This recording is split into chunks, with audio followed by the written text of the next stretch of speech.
dad was probably the first person that I talked to about trying to start a Sports Hall of Fame, because we thought there are so many people that have not been recognized that maybe should be.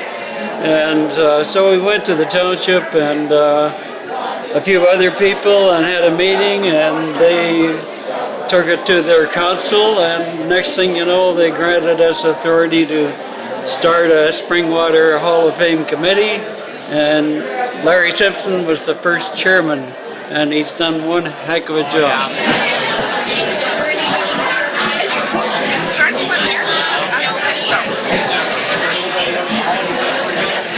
Well, the inductions have been going, and the tickets have been fairly easy to sell. A lot of people from the community are very supportive of what we're doing. It's amazing to be able to capture all this. Our website has all the videos and photos that have been taken during the ceremonies, and we're doing a lot of other things on the website as well. Team of builders inductees. First one up is John Brown, and he's going to be represented by his sister Fran Craig. Come on in, Fran.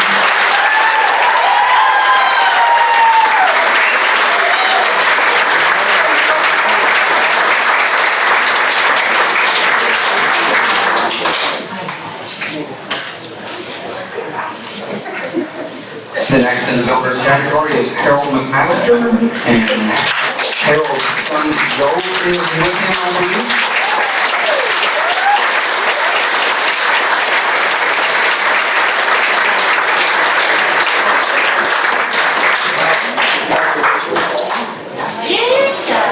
We heard Joe was running a little late. He must have let Harold drive.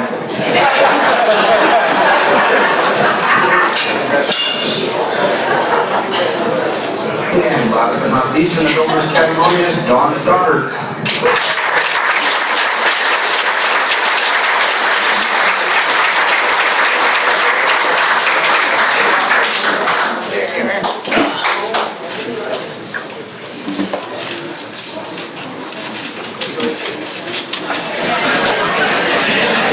So everybody, for the ones that weren't here, 2 years ago, I'm going to have to read what I wrote 2 years ago so that the people who weren't here can understand what I'm getting at here, okay? So this is what I introduced a couple of years ago. A lot of people weren't aware of this, but it needs to be mentioned. So, again, this is what I wrote 2 years ago. It said, let's cut right to the chase. I want to talk about the pink elephant in the room. We all know the situation that we're all thinking about, but nobody has the baseballs to talk about. Every other Hall of Fame has the same problem. And tonight, let's be proactive and uncover this problem and call it what it is. For those of you pretending you don't know what I'm talking about, here you go. It's steroid use. That's right, and everyone here thinks just because many of us have come from the little town of Elmdale that this outrage will continue to get swept under the carpet. I, for one, am not about to let this happen. I happen to have a list of people whom, in my humble opinion, are either in our Springwater Sports Heritage Hall of Fame or about to be inducted tonight that I happen to think have either knowingly or unknowingly been on the juice. And this list rivals the Balco scandal.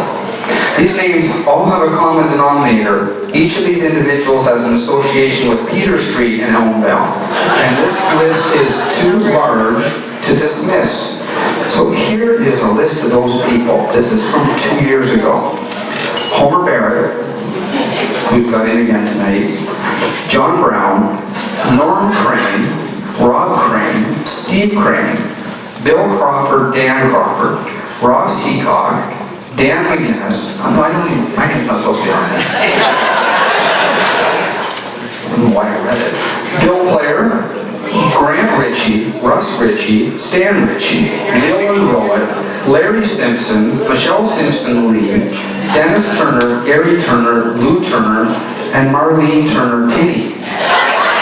Okay, all Peter Street Association. Now, Lou Belcourt, Leo Belcourt, and Tim Belcourt had no real ties to Peter Street, but when I was a kid, Mark Belcourt of the Cricklewood Pie fame, she lived on Peter Street. I don't think that's a coincidence. So here's my conspiracy theory. I believe the water running through the mains from the east to the west have been contaminated with a testosterone-laced substance some way back in the day and continues to contribute to the athletic ability of the alumni in the list that I just provided to you. Far be it for me to play the part of the morality police in all this, but I have a bone to pick. As a guy who grew up on the corner of Peta and Mariah, while the people on Peter Street were consuming the good stuff, I was stuck drinking pure water that ran north and south. It was the unfiltered pure water, leaving me and the kids on our street to rely on our own abilities to compete against the alleged cheaters around the corner. This explains that while I was always involved in sports, the only real athletic feature on me is my athlete's feet. Although I have been called an athletic supporter from time to time. So now that this scandal has been unveiled, I'd like to suggest that the above-mentioned people have an asterisk placed beside their names, and that this should be known as the Petergate era moving forward. In all seriousness, though, the people that are being honored tonight and the others who were honored 2 years ago all worked tirelessly, and I'm sure they're all very clean athletes, but just in case, my wife Sue's sitting right over here and be drawing blood as the evening moves along. Okay, so that was what I read 2 years ago. So now, to follow up with the conspiracy, the plot thickens. Tonight's class of inductees, you guessed it, have many ties to the Petergate steroid scandal. Like Homer Barrett got in again. Okay, so Homer always seemed like such a gentleman. Didn't seem like the type of guy that would cheat, but he did spend a lot of time on Peter Street, and he certainly did drink the water. John Brown, he likely indulged as well. Murray Franklin's hair back in the day was way too thick and curly to be natural. Yeah, the Bill Player's name come up there too, and I just can't understand him doing anything to buck the system. And this one mystifies me a little bit too. Kenny Graham, shaky, he just never seemed to be the type to take anything to enhance his performance. As well, how can I explain my sister Joanne? We lived in the same house and she got all the good water? She did spend a lot of time visiting an elderly lady around the corner though, Mrs. Ritchie, and of course Mrs. Ritchie did live on Peter Street, so that might explain that. So that's, the story continues, and that's what's going on. So if you're not on the juice, I apologize, but I think maybe most of you are. So anyway, with that being said, we're going to call upon Bill French for greetings from the township.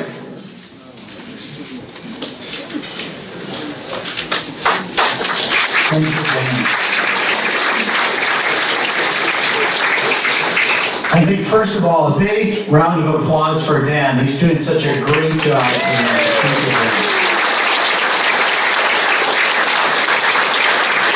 So it definitely is a pleasure and a privilege to be here amongst these elite people tonight. And we do gather to celebrate greatness, whether it's greatness in athletics, in coaching, or in team building. And of course, we support everyone. And everyone being inducted today has done something to contribute to our sports heritage here at Springwater. Athletics and sports play an important role in development of our community at large.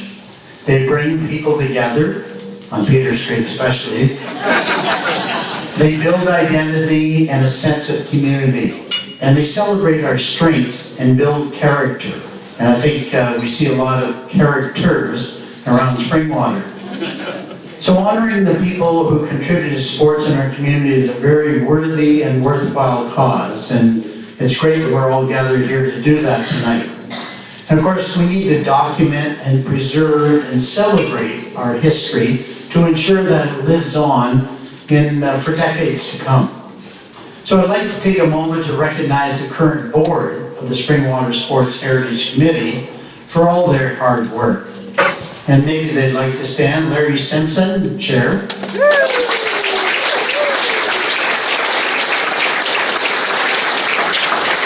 Trish Campbell, Vice Chair.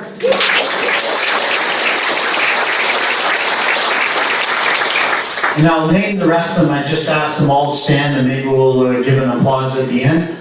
Brenda Quinlan, Lou Belcourt, Darren Robertson, former Mayor Linda Collins, Deb White, Denise Ritchie McLean, Faye Stone, and our township representative, Councillor Jennifer Coughlin. And I'm not sure if Ron's here, the Director of Recreation and Parks and Properties, Ron Belcourt. So again, thank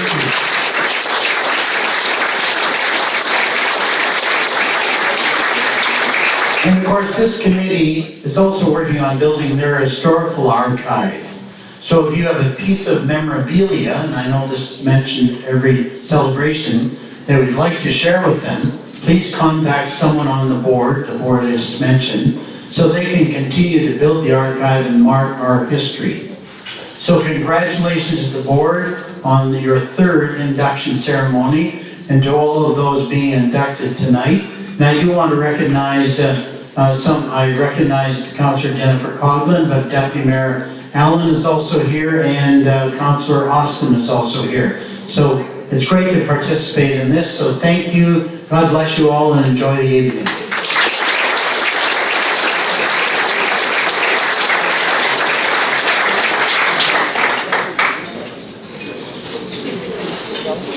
And next I'm going to call up Angela for the blessing. Who better to ask for a blessing than an angel? Angels! Let us pray. Praise to be to you, O God, and praise to those who are able to be here tonight as we share this earthly honor of achievement. And Father, to those who have gone ahead to be with you, we know that they are here with us tonight in this room, celebrating one more run, one more goal, one more out, and one more save. Thank you, Springwater Township Sports Heritage Hall of Fame Committee. You are an incredibly hard-working committee assembled to celebrate their residents' achievements. To our parents who enrolled us, drove us, played with us, and encouraged us in our sport of choice, thank you. To our coaches who volunteered their time and talents, thank you. To our fans whose cheers were the loudest, thank you. To our teammates, our brothers and sisters on the ice and field, thank you. In this moment, when we are mindful of our many blessings, may we form an intent to carry gratitude with us continually. May we leave fear and jealousy by the wayside, making room in our hearts for contentment, satisfaction, and compassion. May we start each day counting our blessings, the blessings of being alive, the many miracles of the living world that we are one with, the ability we possess to love and be loved, the many gifts and talents we have been graced with, the support we receive, and the support we are able to extend. May our gratitude lead to action. May we express our gratitude. May we smile when we encounter each other on the path. May we seek opportunities to share our talents with others. May we express our love to one another. May we give with no expectation of receiving. May we seek to repair what is broken. May we end each day counting our daily blessings, those that we've received and those we have bestowed. May we be a blessing. And now, Heavenly Father, we ask that you bless this food and bless the hands that prepared it. May we use it to nourish our bodies and to sustain us while carrying out your will. In Jesus' holy name, amen. Peace be with you.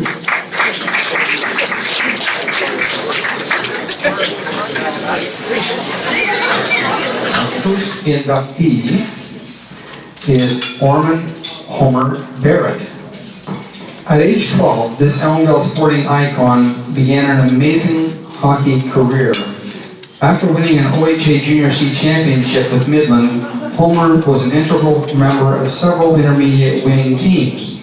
The recipient of numerous MVP awards and scoring titles, Homer was declared Sportsman of the 1960s decade. Subsequently, the Homer Barrett Community Park was named in his honor. Scoring 1,000 career goals is a testimonial to his success. A star infielder with the Elmville Merchants Ball Club, Homer led the team to 2 consecutive Barrie Senior League titles. His dedication, commitment, and respect for others were key elements of his exemplary leadership and sportsmanship. It is with great pride that the Springwater Sports Heritage inducts Ormond,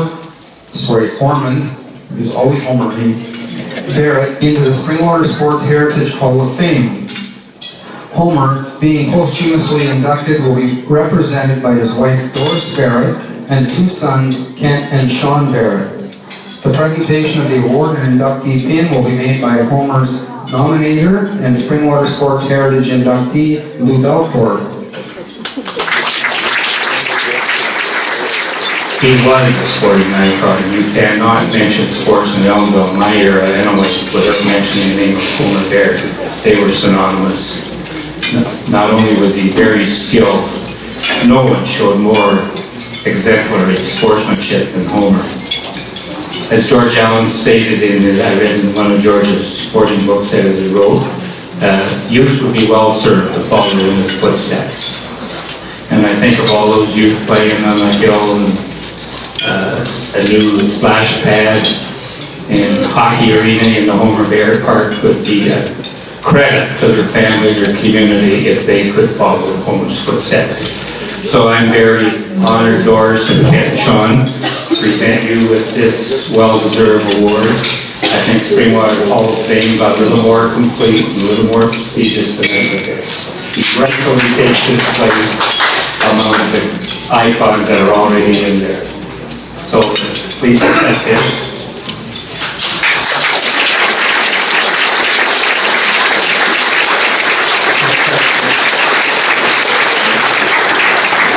I know Homer would be happy and proud to receive this. For sure, I know he would be humble. And I think you people should be proud of his wife and sons of his great accomplishments. Thank you very much.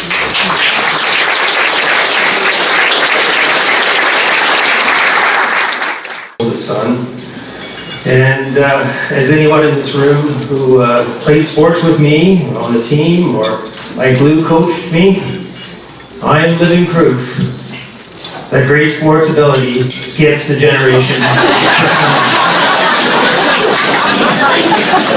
My mother Doris has asked me to speak on behalf of the family tonight, and kind of a questionable choice because Sean's usually the more conservative one. So. I'm a little nervous, I have to admit, not just because of the gravity of the task I've been given, but I also recognize a lot of my former teachers are here. One of them's already told me to sit up straight. The other one corrected my speech. Apparently I overused commas. But seriously, we'd like to thank Lou, firstly, for nominating my father and for all the hours of preparation he's put into making this night happen for us. I know my father would not only enjoy playing sports, but he valued the friendships he made along the way, and I think he'd be honored that his teammate and his friend Lou has been a big part of tonight. We'd also like to thank Larry Simpson for all his hard work and assistance with the nomination, as well as all the work with the photographs and all the other details that he's done in this process. We'd like to thank all the members of the Heritage Hall of Fame Committee for this honor, and all the sponsors that were mentioned earlier, and just all the work that's gone into organizing this truly amazing event. My mom said to me, Homer loved playing sports, and he seemed to be good at whatever sport he tried. But his first love was hockey. One wonders if there isn't a big game of shinny going on up there with his teammates and friends that have joined him over the years, especially this past year. Personally, I can't decide whether he's wearing an Elmville jersey or a Phelps Hotel jersey. It's sort of a kind of similar idea to the American Field of Dreams, except for, it's colder and it's much more Canadian. Lastly, we'd like to congratulate all the other inductees into the Hall of Fame this evening. We'd also like to thank our family members who've joined us, and we proudly accept this honor of my father's induction into the Hall of Fame on his behalf. Thank you very much for the bottom of it.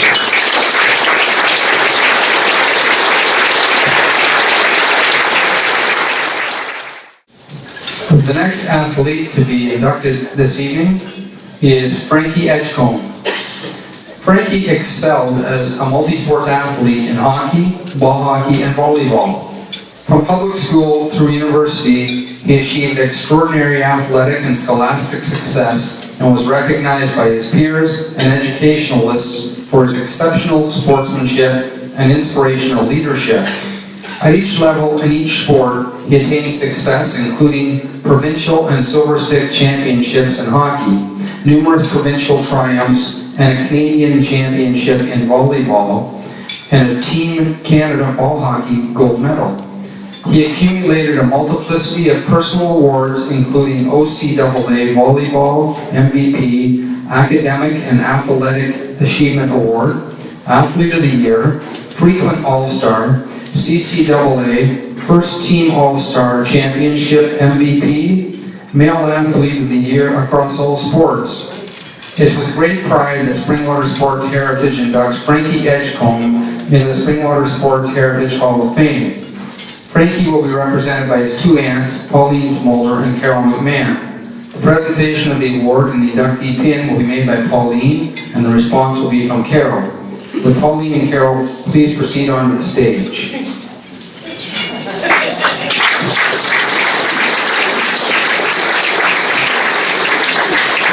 Of course, it's probably too bad Frankie wasn't here tonight, because if he's getting married this weekend, it might have been his last opportunity to really be able to speak.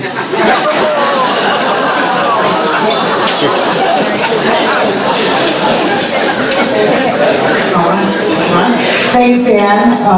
Bernie gave me that speech to say, and I'm a little afraid of Bernie, so I was going to go according to paper tonight, but everything that Frankie has accomplished, I think you pretty much have covered. I just want you to know that Frankie is an awesome, humble, kind gentleman. We, as aunts, can't speak highly enough, and I think his athletic ability came from us, possibly. brains and athletic ability, I don't know, maybe. But Bernie and Gary are very, very proud of Frankie and everything that he has accomplished, and thank you, Dan, for reading off that list. Bernie also wanted me to make it known that during all of these sports, every year, in and out, Frankie maintained an 85% average in his Bachelor of Physical and Health Education. So we are very, very proud and honored to be here to accept this. Imagine he's getting married tomorrow and not being able to have time for this, but Larry Simpson, I think you can have a word with him about that. Now I would like to introduce Frankie's godmother, Aunt Carol.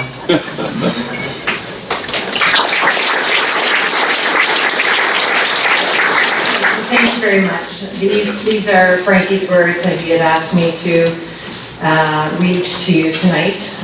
So here it goes. I would like to thank the committee for recognizing my accomplishments and inducting me into the Springwater Sports Hall of Fame.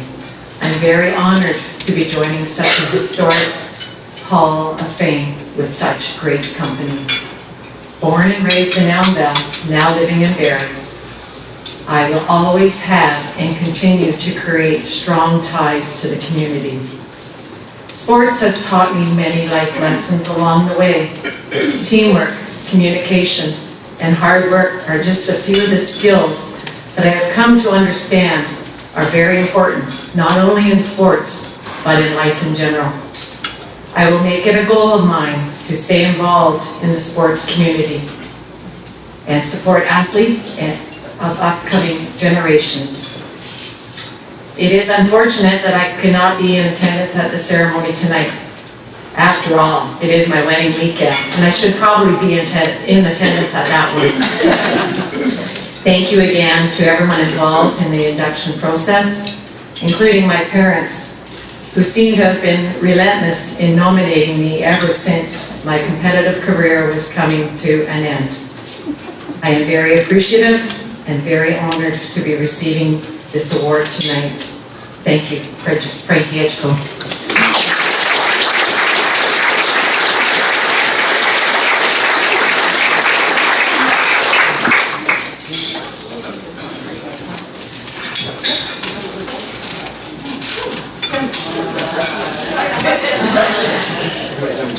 The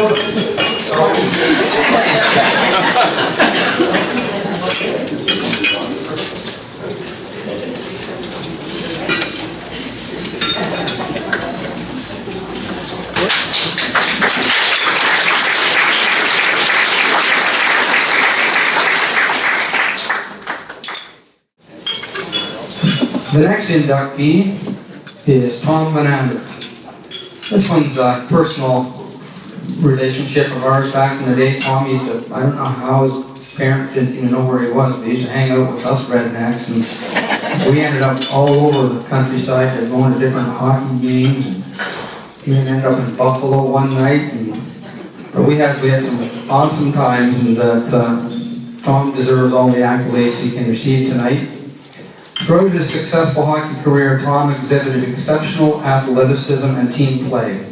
With Elmville Minor Hockey, he was International Silver Stick Champion, Georgian Bay League Scoring Champion, and Ontario Minor Hockey Showdown Champion. At only 15, he began his junior hockey and ascended to the OHL. During his 2 years playing Junior A, he was Centennial Cup finalist and champion, and was elected to the first All-Star team. At York University, he won 3 consecutive Ontario University Championships and qualified for the National Championships. In his 3rd year, he won the National University Championship. Starting to get a little feedback here. During the next decade, Tom coached Barrie Minor Hockey. It's with great pride that Springwater Sports Heritage inducts Tom Van Ander into the Springwater Sports Heritage Hall of Fame. The presentation of the award and inductee pin will be made by his minor hockey coach and Springwater Sports Heritage inductee, Ross McConnell. Would Ross and Tom proceed to the stage, please?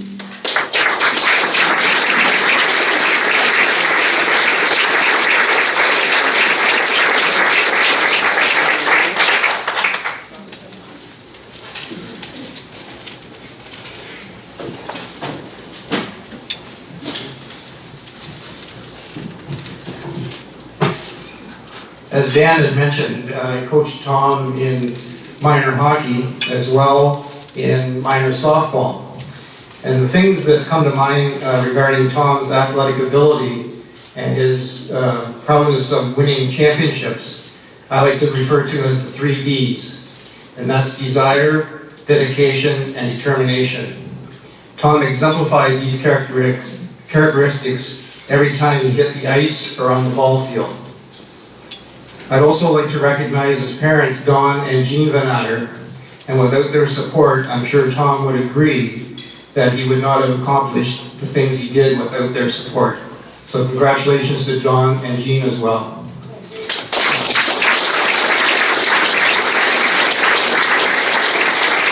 Tom, it is my distinct honor to welcome you to the Springwater Sports Heritage Hall of Fame in the athlete category. Congratulations.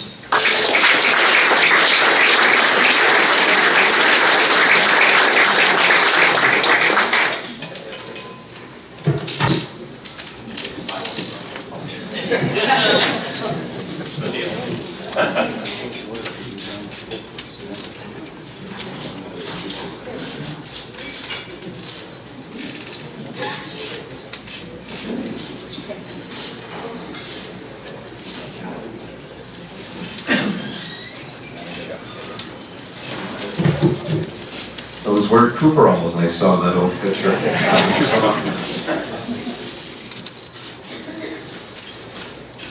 Good evening, everyone. I'd like to begin by thanking Larry Simpson and Darren Robertson, plus all the committee members of the Springwater Sports Heritage Hall of Fame for the great recognition. I am deeply honored. I would also like to congratulate my fellow inductees on your various accomplishments and your selection to the Hall of Fame. It's great to see all the familiar faces in the room tonight, and I'm so fond of the memories of growing up in this great community of Elmville. Growing up in Elmville, I felt that 2 ingredients were required for future success were available to me, and that was opportunity and support. I had both in abundance. I would like to take this opportunity to thank some individuals who built my confidence through words of encouragement, provided opportunities for me to flourish on and off the ice, and always supported me in my journey. From Frank Archer and George Allen, I learned preparation and responsibility to one's team and community. Harold and Glenn Bumstead, Tim and Tom McGinnis, the late Peter Vallette, John Brown and Wayne Dixon were great people and had a positive impact on my time in Elmville. I had tremendous teammates throughout my time in Elmville minor hockey, not to mention many here tonight, and we're all great guys, and it's great to see everybody. Finally, my coach and friend, Ross McConnell, played a major role in my development as an individual and a hockey player. Ross was a terrific non-parent coach who understood strategy and how to motivate his team. We had a lot of fun and a lot of success. And thanks very much for the great introduction there, Ross. Really appreciate it. When I left Elmville, I was able to play at higher levels. I was fortunate to play under some pretty legendary coaches, Larry Mavety in Belleville, Tommy Barrett, Gary Marsh, and Dave Chambers at York University. These men reinforced the importance of teamwork, preparation, commitment, and responsibility. Everything I have today in my personal life and work life is built on those values. The foundation was set for me right here in this community, Elmville. My job takes me all over Canada, and when someone asks where I'm from, I always say Elmville, just north of Barrie.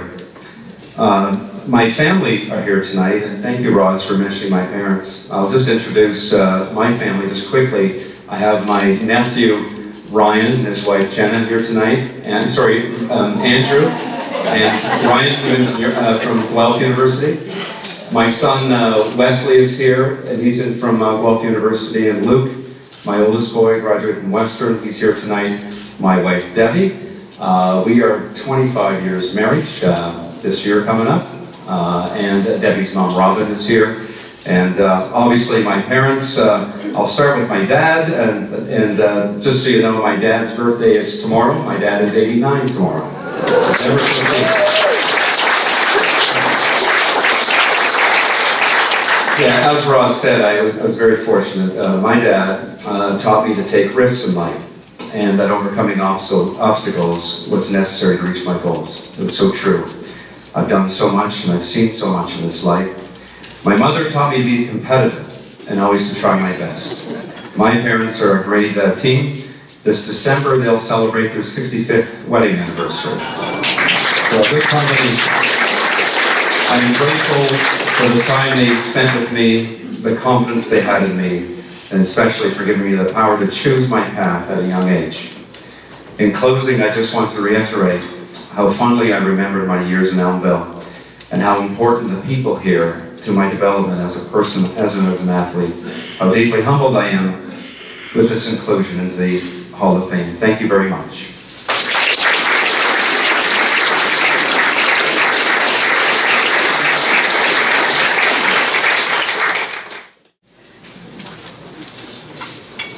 Next on the list is John Brown. John conscientiously served as a builder across the sporting spectrum.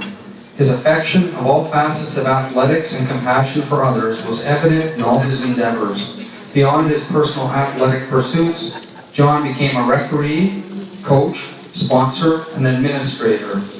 His predominant characteristics of understanding, empathy, leadership, and innovation were admirably implemented using a win-win attitude. His achievements in sport were exhibited through his undertakings as a hockey referee, sports columnist, assorted team and league presidencies. In addition, he successfully coached regional and provincial championship teams. Serving his community, he commendably fulfilled innumerable municipal and regional positions to achieve the posting as Simcoe County Warden. It's with great pride that Springwater Sports Heritage inducts John Brown into the Springwater Sports Heritage Hall of Fame. John, being posthumously inducted, will be represented by his sister Fran Craig. The presentation of the award and inductee pin will be made by John's nominator and longtime friend Mike Pacho. With Mike and Fran, proceed onto the stage.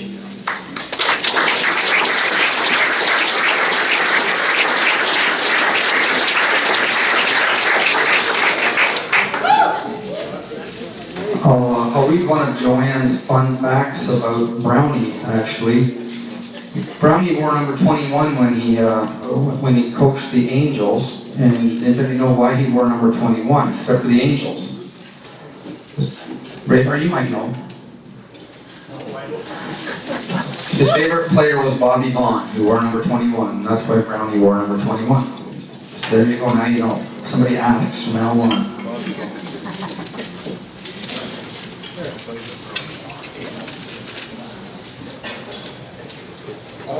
About 2 hours tonight to speak on John, but I've only got a couple minutes.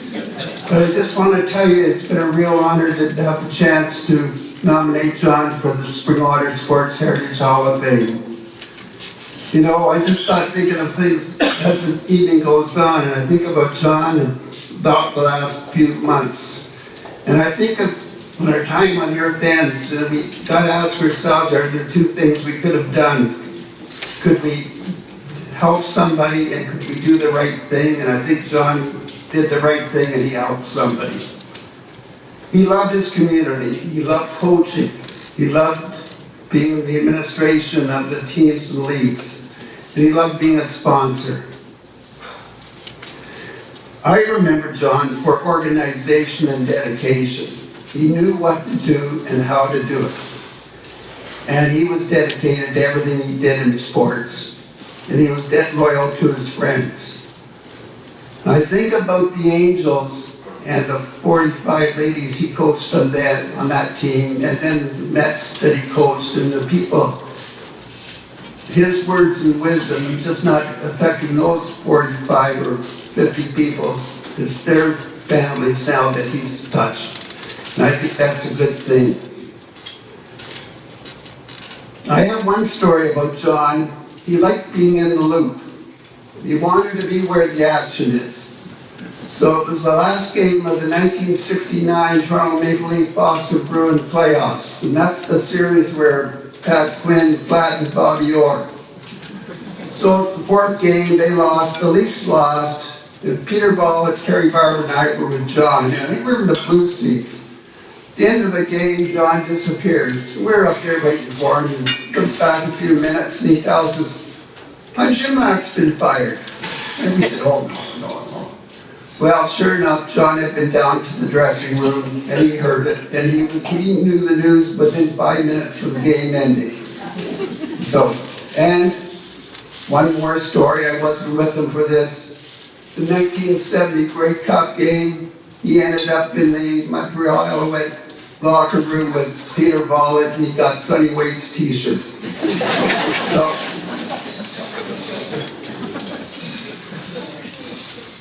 but one thing about John, there's that saying, you lead, follow, or get out of the way. John was a leader. But I think in all of this, the most important thing about John that I remember, he had a nickname for everybody, and he knew everybody in town, all over, Barrie, Midland, he knew him, Toronto, he knew everybody. But I think the one thing that I remember about John, it was fun. I never had fun with anybody except with John. He was fun. And he had fun, but I think the people with him maybe had more fun. That's the type of guy he was. So tonight, I would like to congratulate Fran Craig, John's sister, and Adam and Jennifer, and other sister Judy McGee and her husband Bill on John's induction.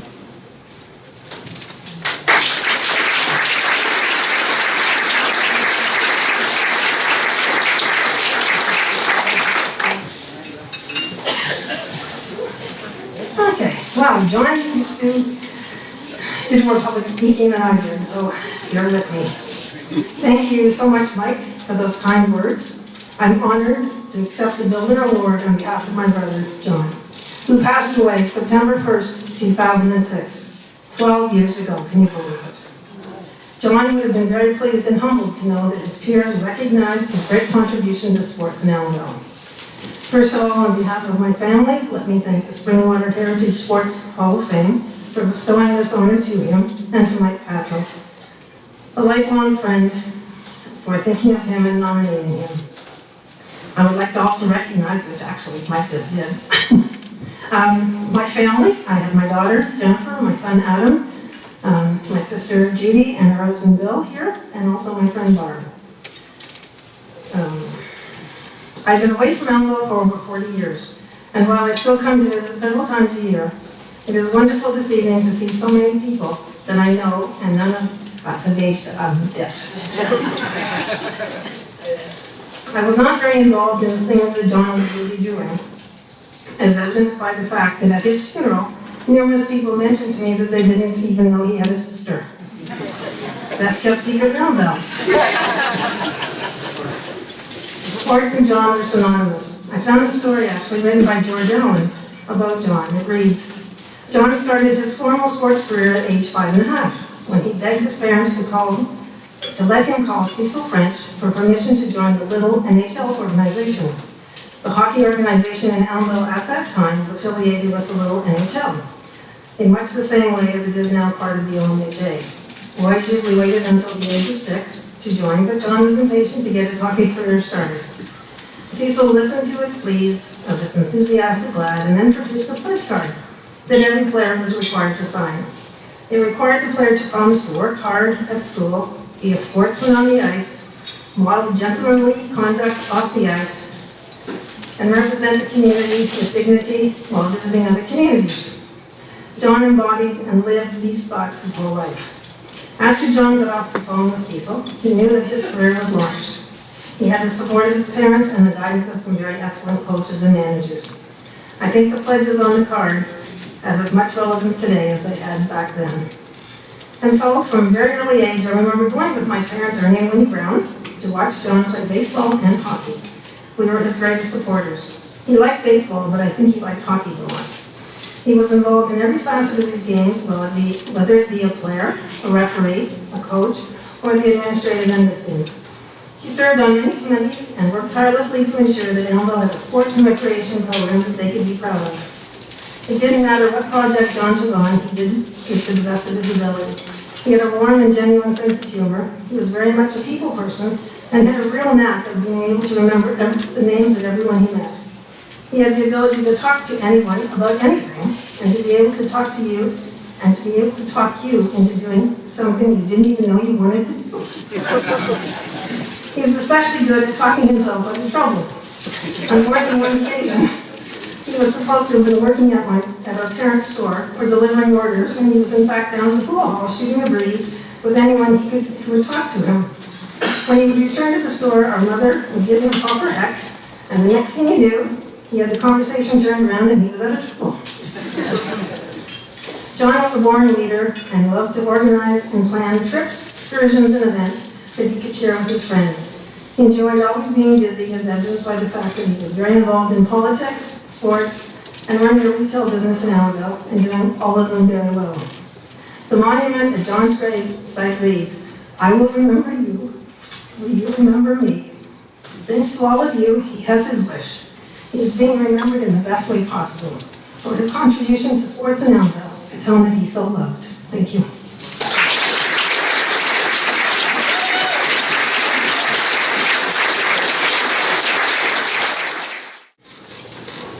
Next to be inducted is Harold McMaster. Harold has been a lifelong integral part of Grenfell sports community as a player, coach, organizer, and leader.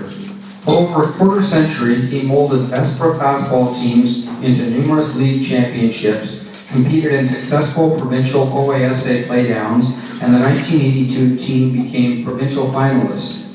He played a major role in the construction of the Doran Park ball diamond in Midhurst, the creation and maintenance of the rink at the Grenfell Community Center to support shinny and public skating, and in the renovating and maintaining the hall at this facility. He earned the 1988 Calgary Olympic Award for Lifetime Coaching Contributions and the 2017 Canada 150 Celebration John Grave Simcoe Medal of Excellence for his outstanding contributions to the community. It is with great pride that Springwater Sports Heritage inducts Harold McMaster into the Springwater Sports Heritage Hall of Fame. The presentation of the award and inductee pin will be made by his longtime friend Harold Parker and responded to by his son Joe McMaster. Would Harold and Joe and Harold please come to the stage?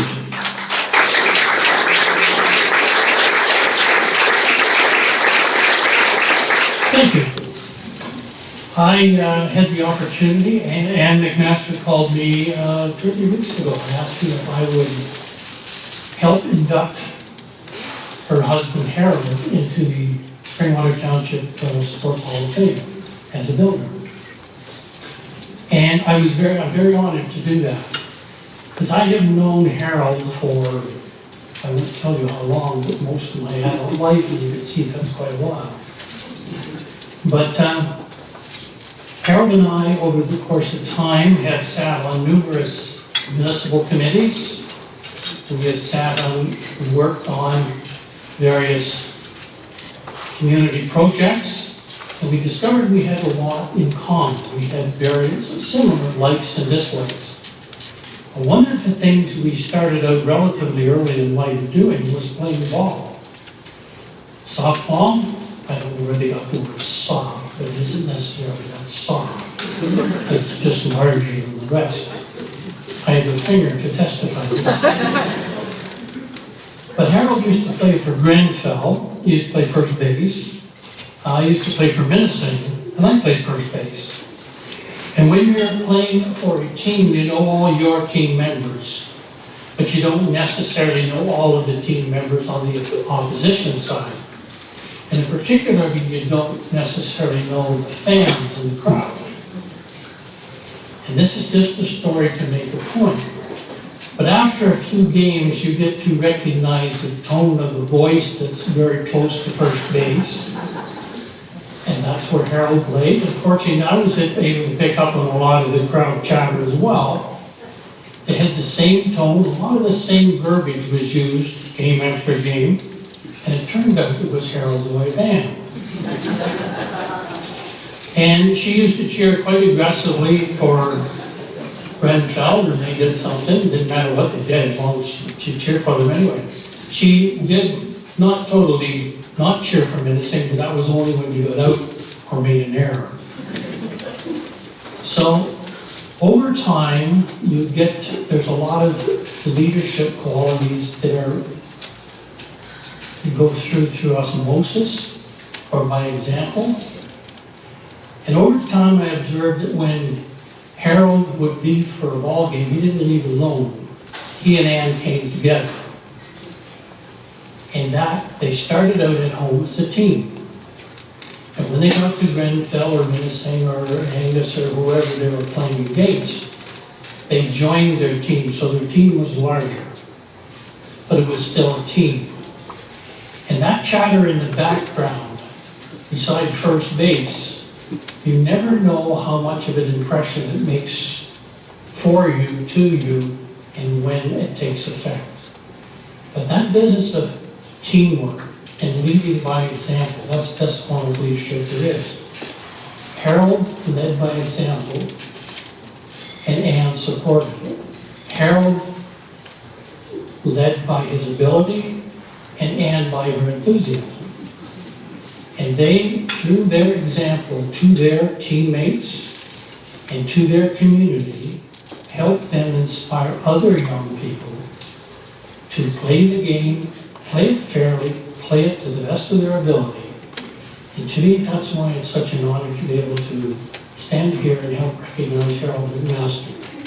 He is very humble when it comes to receiving accolades for himself. But you never will find a harder worker, a more skilled tradesman, and a finer individual. Harold's been my friend for many years, and I'm very pleased to be able to stand in front of you and help induct him into the Springwater Township Sports Hall of Fame as a builder, because he has been a builder by his example, by his ability, and by his enthusiasm.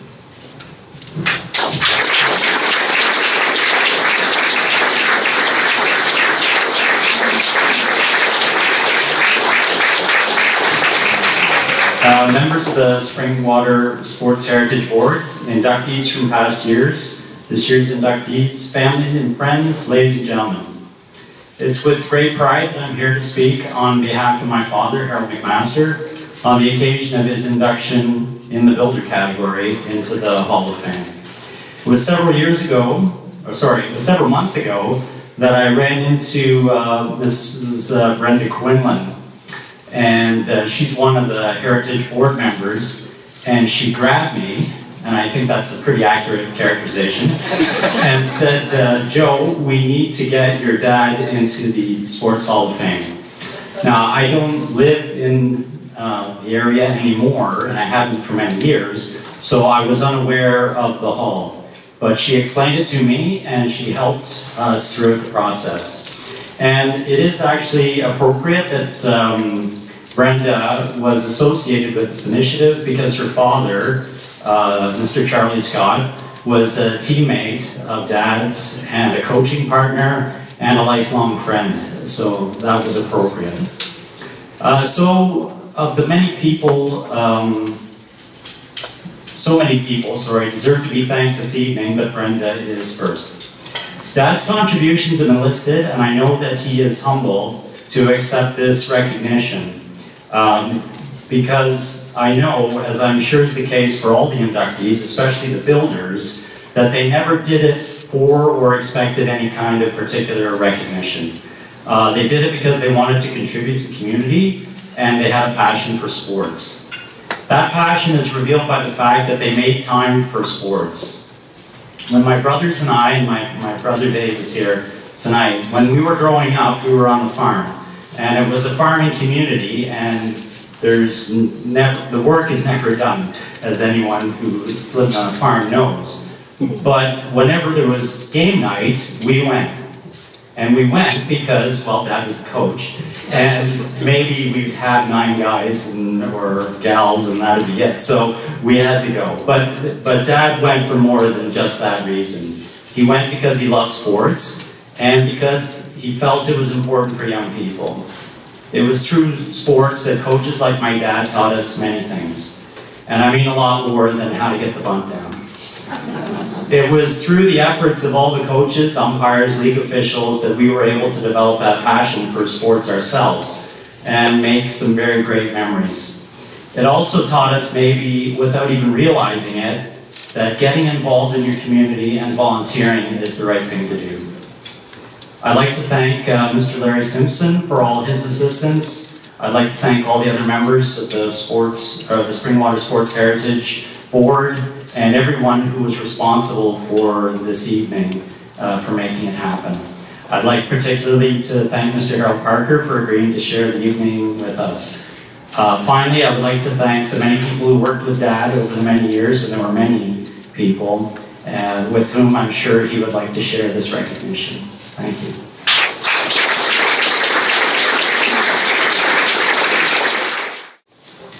The next builder on the list is Don Stoddard. Don's unrivaled commitment to the advancement of female hockey has dramatically and successfully aided the sport and innumerable athletes. While presiding over one of the largest female hockey organizations, the Brampton Canadettes, he created opportunities for all age groups and the abilities from house league to the most elite across North America. His accomplishments include an awards banquet and scholarship fund that was created for young athletes to pursue their education, a Two Nations College Prep Series that hosts 100 top female teams from across North America to showcase their talent while competing for Canadian and U.S. university scholarships, a fund that has raised over $1 million, being a finalist in Craft Hockeyville for Volunteer of the Year. It's with great pride that Springwater Sports Heritage inducts Don Stoddard into the Springwater Sports Heritage Hall of Fame. The presentation of the award and inductee pin will be made by his friend, nominator, and about to be a Springwater Sports Heritage inductee, Trish Campbell. Would Trish and Don proceed onto the stage?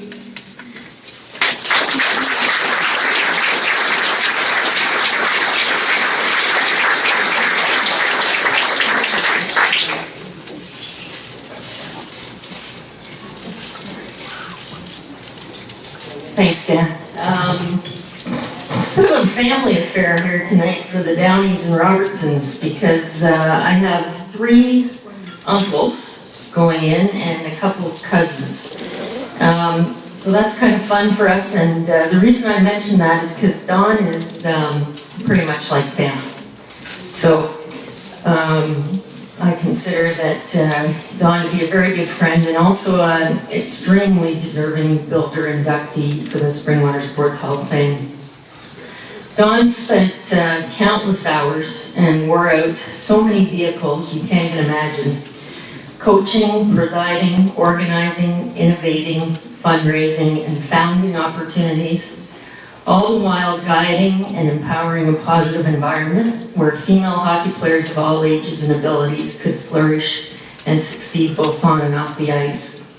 In the words of Ted Dean, who's here, Ted was a past president of the 500-member Barrie Sharks organization.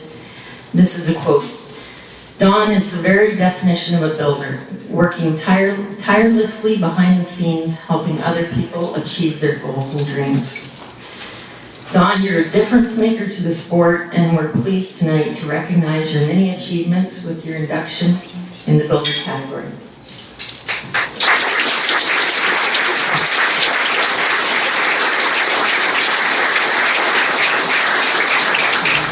It's a special honor, and it really takes you back when you get the phone call that people recognize what you've done. You don't do it to be recognized, so it really has an emotional effect. So I'd like to thank all the committee, certainly Trish, everybody here this evening, the sponsors. It wouldn't happen without you guys, so I do appreciate it. Thank you. What I'd like to do is take you on a little bit of a story, if I could, to tell you how I got here today. I'll try and do it as quickly as I can, and I do know that I'll be at least 1/4 of the time of what Joanne McGinnis is going to be. It's truly an honor to stand here in front of everybody this evening. You don't get to this point without the loving support of your family and friends. Growing up in a small town has a profound effect on the people, and you don't really realize that until you get old. Learning how to volunteer has changed my life. Donating time back to the community just comes naturally to me. Simply now, well put, in our startup household, it is and always been a way of life. I'd like to share you with a quick rundown of some of the things I recall growing up in our family home, which has led me to where I am today. I am sure this is not 100% accurate, but it is truly what I recall as a child. So please forgive me if there's any errors in my memory, as I'm sure there is. My first childhood memory was before moving to Orlake in 1964. My father, Bill, was active in the Oakville community. That started and maintained an outdoor hockey arena close to our home. Many hours were spent getting it ready for all to enjoy. Shortly after moving to Orlake, Mom and Dad both became members and active in the Orlake Ratepayers Associations. Patrolling the dam and running the Orlake Regatta was one of their major accomplishments. For a young person growing up in Orlake, the regatta was like going to the Olympics. The trophies and the medals were absolutely huge. Swimming, rowing, canoeing, jousting, nail driving, shoe kicking, egg tossing, they had it all. It was an amazing activity and something I'm sure everybody who grew up at Orlake will never forget. As time marched on, I followed in my parents' footsteps and helped run the regatta for a few years before heading off to school. My next fond memory is again that of my dad starting up a baseball team for my sister Landon to play on. Others involved were Shirley Furlong, Gene Columbus, and my mom Shirley. I was frequently called upon to hit fly balls to the outfielders. The team was sponsored by most teams in town by the Onville Lions Club, and players from this team went on to become the Onville Angels. In fact, a few players from the first team are in the room this evening. I know I recognize a couple of them. Sticking with the theme of baseball, my mom and Joan Player, I believe, started up the Elmville Junior Cubs program where Lana and Debbie Gillespie, a good friend, helped coach these young players and teach them how to play. Hanging around with my father as a youngster really kept me busy. Most dad's activities were tied into the Lions Club. I believe he was the president and district governor at one point. I recall he was involved with bringing roller skating to Elmville. Along with myself, many others would spend countless hours booting around the arena.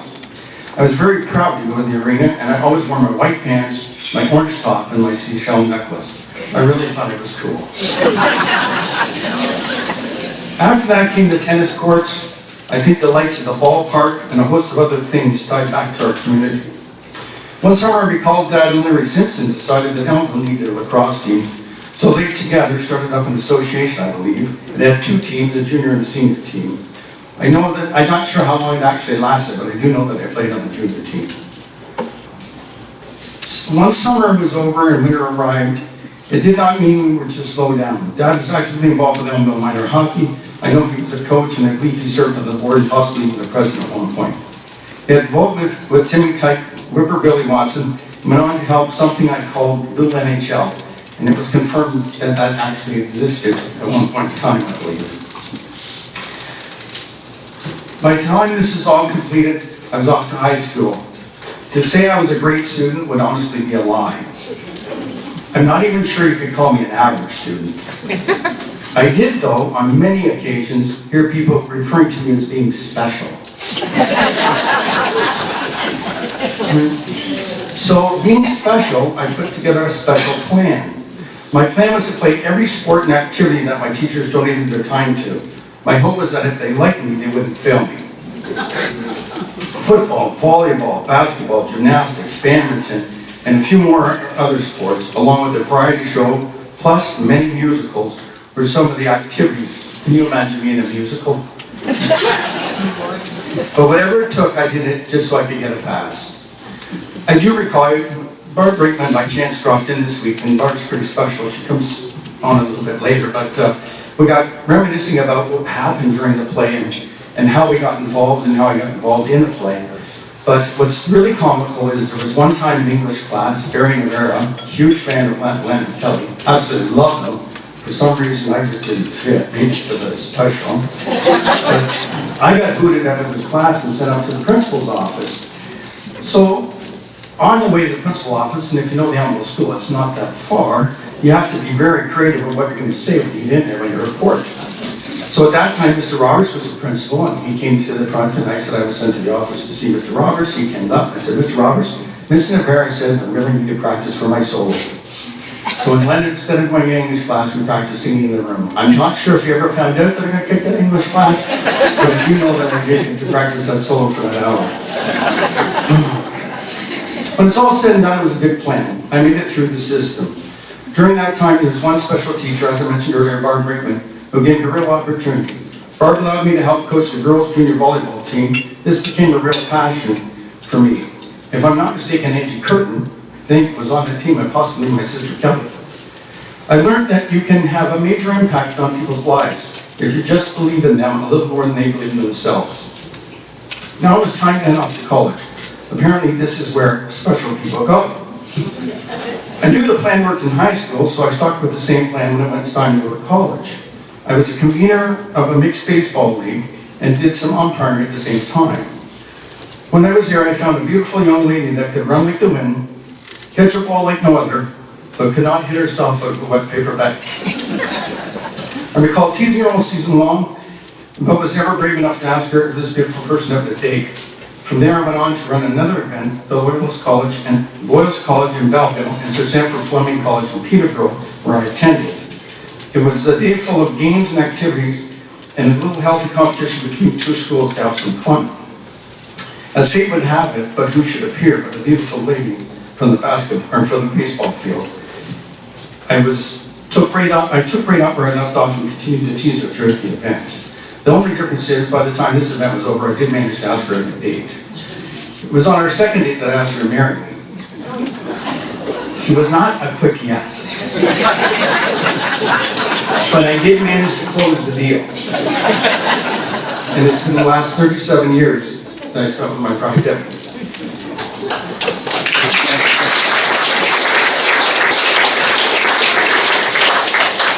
As I said earlier, I wasn't a great student. Deb managed to get 2 diplomas while we attended college. I just came along for the ride, so again, thank you. You know, it's kind of funny, I often heard her call me special, too. It seems the only person that understands is me and my sister-in-law, Joanne. She works for special people all day long. After moving around and following our careers, we settled down in Brampton. We called it home.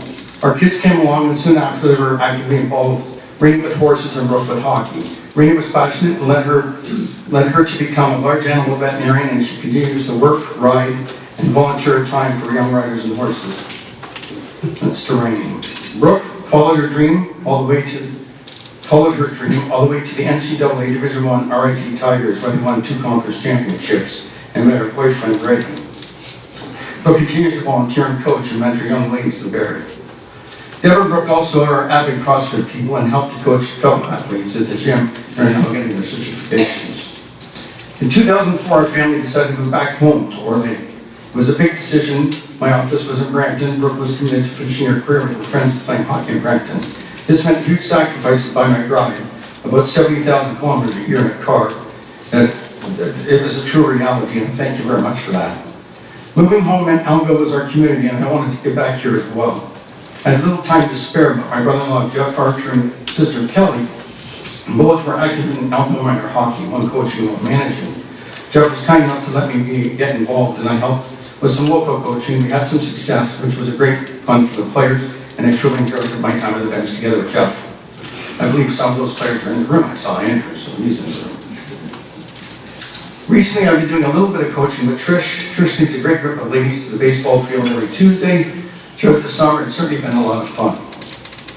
This kind of takes us to where we are today. In my first year of coaching in Brampton Association, my first year of coaching in Brampton Association was 20 years ago. I was asked to join the board that given year, and I've been there ever since. Since being special, to me, simply means you may not follow the same path others do, but you will get there all the same and hopefully make some impact along the way. I'm nearing the end of my time with the candidates and look forward to doing more involvement at home. While serving on the board, I've basically filled out the position and made some lifelong friends. Some of them are in the room tonight, Peter Gooch and Ted Dean. Two of these people have shared the same vision along the way as I have, and certainly have made a difference in our sport. So thank you, gentlemen. Getting involved in giving back time, to me, you always need to look forward. Getting involved and giving time, to me, means you always need to look forward and not be afraid to change the way things have been done in the past. It's important that we respect the people who got us where we are today, but we must move forward. Business and associations are like trees. If they're not growing, they're dying. So you need to continue to fuel it with new ideas and not be afraid. Starting in a small tournament called the Two Nations College Prep Series 7 years ago with 20 teams, it has now become a major showcase for girl hockey players across the country. With 100 teams traveling across North America, it's turned into a huge event. We have people from California, Alaska, Chicago, New York, and certainly all across BC, Calgary, Quebec, and Northern Ontario. So it's turned into something special.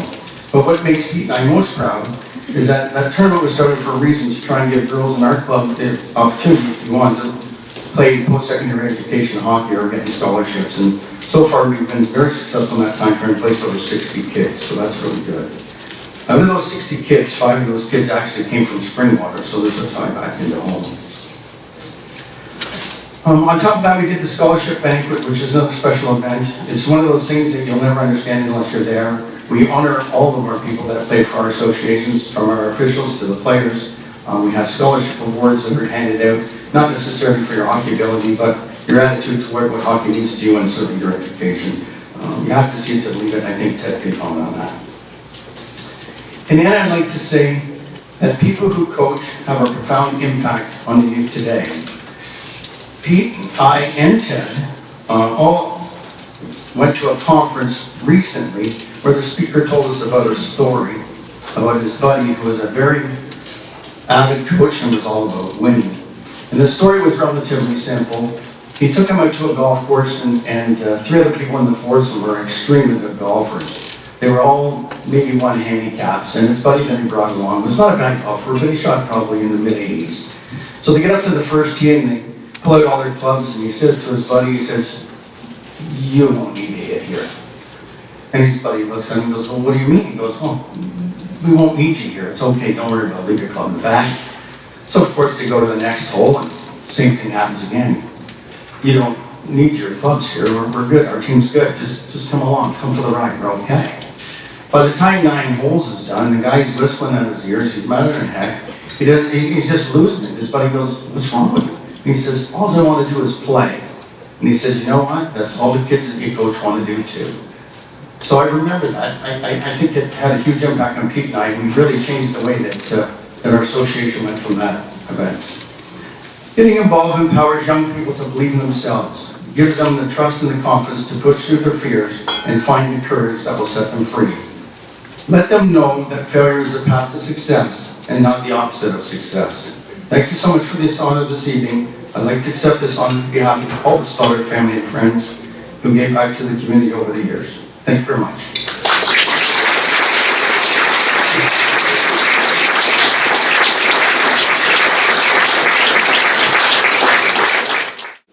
First team up is the 1950 Menacing Softball Championship team. 1950 Menacing Softball team, with its multi-sport homegrown athletes and officials, successfully concluded their outstanding 1950 season with the Barrie and District Intermediate Softball Championship. Over the next decade, this achievement proved to be a forerunner of many prosperous years, including additional championships with the same nucleus of players and officials. Truly an exceptional and small community with big numbers. So, I guess considering that this was back in 1950, a lot of these people are unfortunately not with us any longer.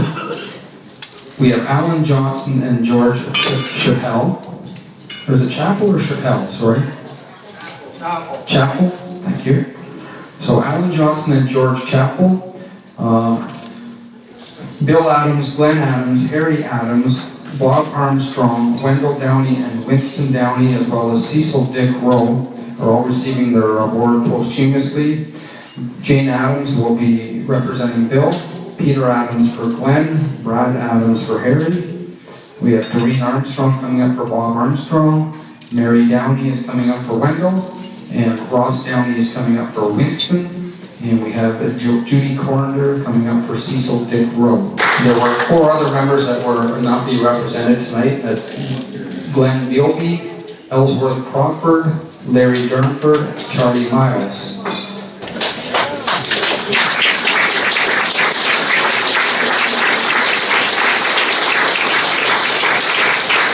Okay, looks like we have all the representatives up here. I'm Alan Priest, partner at Paul Jones Chartered Accountants, and we've been from the inaugural dinner, we've been a sponsor, and on behalf of the partners, we are very proud to be a sponsor for this organization. I am honored to be able to announce the induction of the 1950 Menacing fastball team, which won the Barrie Intermediate Championship in 1950, their first year in the league.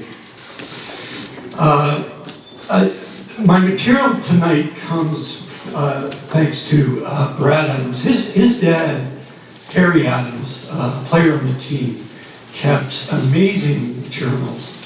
And Brad shared with me the summer 1950 journal when this team was winning their championship. And so I wanted to share a few stories from that journal. First of all, early on in the season, there's a note in there that Harry and Bill Adams was Harry's brother. Harry and Bill had sent their mother into Barrie to pick up the team sweaters and hats. And actually, somebody just brought up one of the hats and the sweater here. And of course, they're in the so their mother went in, picked up the hats. Price for 17 sweaters and 17 hats, Harry noted, it was $80. So you could own this team for $80 back in 1950.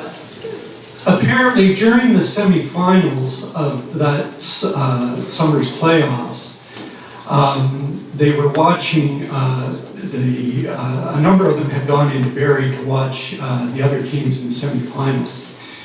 And for 2 consecutive nights, fights broke out among the players at those games. So it sort of brings back the old sort of joke that I went to the fights and a baseball game broke out. So needless to say, they obviously took it very seriously. Menacing played the Barrie Legion intermediate team in the finals that year. And on September 8th, 1950, the Menacing team was crowned champions. In, again, their inaugural year in the league. Not surprisingly, And I think a lot of people in this room will be able to relate to this as to what happened next. And I quote this from Harry's diary. The boys went up to Phelpston to celebrate tonight. A good time had by all. Knowing almost every player on that team, I can just imagine what that night was like. And maybe Alan or George Chapel can... you weren't there, okay. Highly unlikely. For any people in the room who have never had the chance to visit the Phelpston Hotel, you are truly looked after by a guardian angel. It's for the rest of it, it was an experience. A number of those players on that team were a very strong influence on the next generation of kids, and I know that because I was one of them. Their community support and hours spent coaching cannot be overemphasized. They could be all builders. And for that, I thank them. Congratulations on your induction into the Springwater Sports Hall of Fame. It's an honor to be able to bring you in.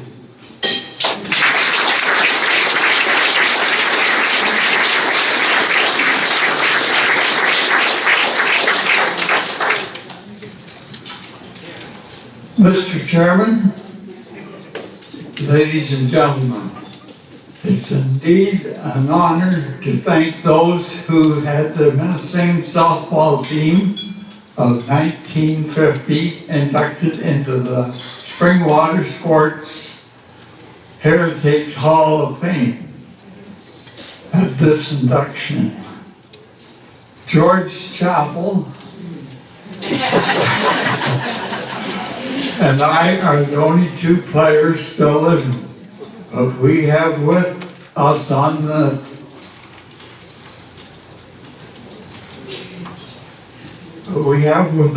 tonight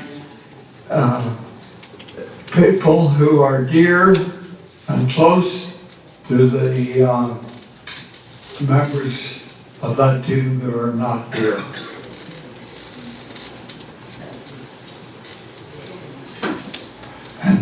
All I can say about the ones that aren't here, and George will say the same thing, they were a great bunch of fellows. During the war years, little or no ball was played in Munising, or in Canada for that matter. So everything started after that. And it started in 1946, and we had no sponsor, no money, but we were builders. And I'll explain why. We were just a bunch of fellas wanting to play ball. The old diamond was in the school grounds. We had a backstop you could drive a team of horses through, and a diamond full of potholes. And the school trustees bought the netting. We obtained 4 poles to nail the netting to, and the local trucker brought us a few load of suitable material to level the diamond off and make it so we could at least practice on it.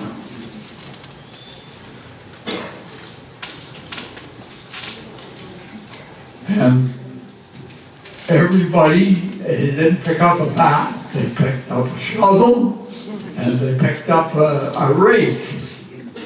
And you could say that we started off as builders, and it was the team that did this, the players themselves. Stainer had built a new diamond and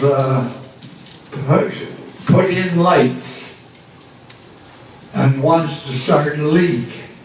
We joined them for that year with all the games played in Stainer. This was no good as we needed home support.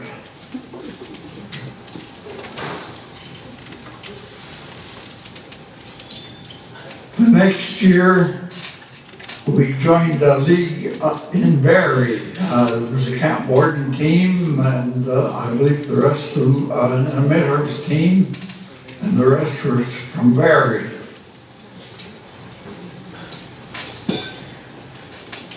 And we went from there. And in 1950 and 51, we won the championship of that league. And 2 more years later, I think it was 57 and 58, we won 2 more championships, which meant that we'd won 4 championships in 10 years, which is a good average.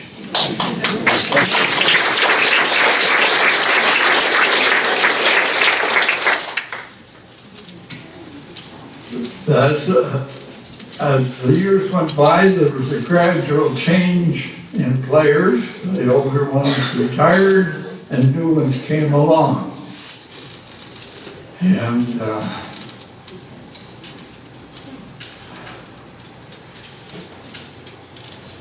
you could say that they all had one thing in common, and that was to play the best they could and win if they could. Menacing is still considered a good ball town, and that is good. I wish to thank you for all coming tonight, and we certainly appreciate it, and I'm sure the lads up above will appreciate it. And I will have George say a few words now.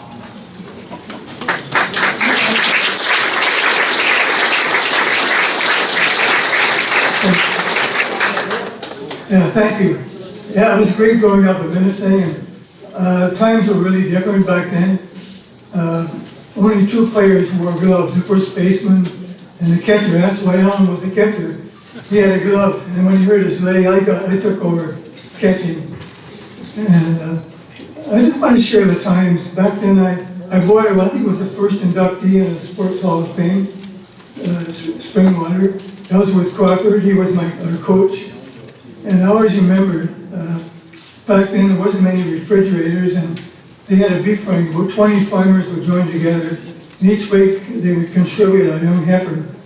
And they would split the meat up between 20 farmers. They came in, Alan's company made the basket, they put the meat in. But I always remember, I boarded with Ellsworth Crawford. We had roast beef and gravy for dinner, roast beef and gravy for supper. I was raised mostly on pickle and venison from the swamp, but it was just great. I'd like to mention a couple of my late teammates. One was Bob Armstrong. He lived on the town line between Vespera and Sunnydale, 14th concession on Highway 26. And he was a great hitter, and he had his own bat even back 70 years ago. He tied on to his handlebars and rode his bike to Minnesota. I think it's about 7 or 8 miles. He rode there and back home. But he was just a great player. He eventually won a batting title. I'm not sure it was that year.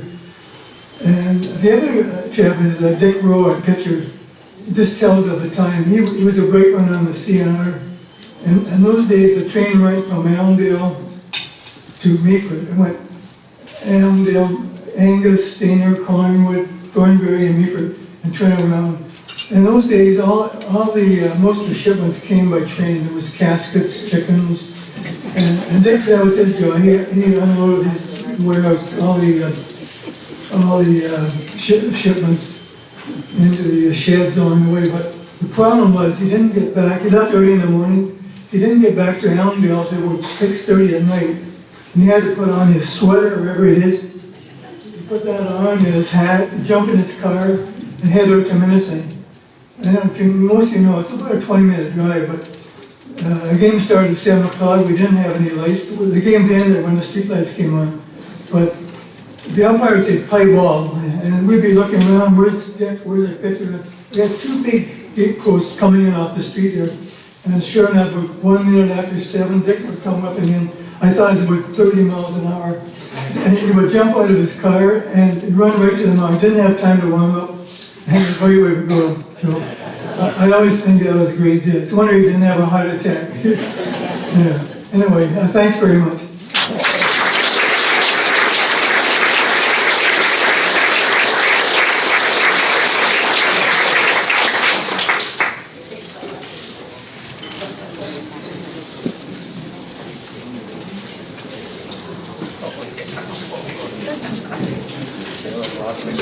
Anybody notice that Alan was up there reading without glasses? What's up with that? Apparently he's only 92. 93.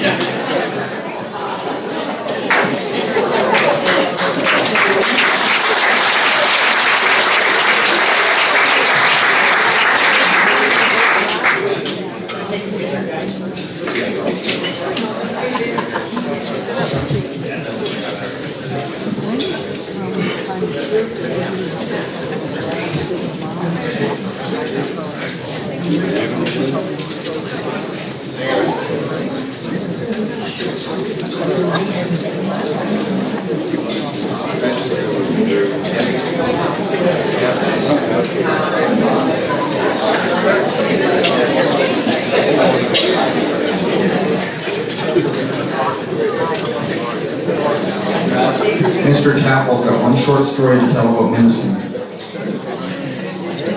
Yeah, after the ball games in Minnesota, we didn't have TV back then. Everyone gathered at the Ronald General Store, talking about the game and other things. But I remember a story. There was a young couple engaged to be married. Everyone in the store, all the farmers and everyone, they were talking about it. They were excited, looking forward to the wedding. And then a rumor spread around the community that the wedding was off. This caused great concern, and they wondered what happened. And finally, one day, the young gentleman who was supposed to get married came in the store, so they asked him, what happened? He said, well, it's incompatible. I have no income, and she's not compatible.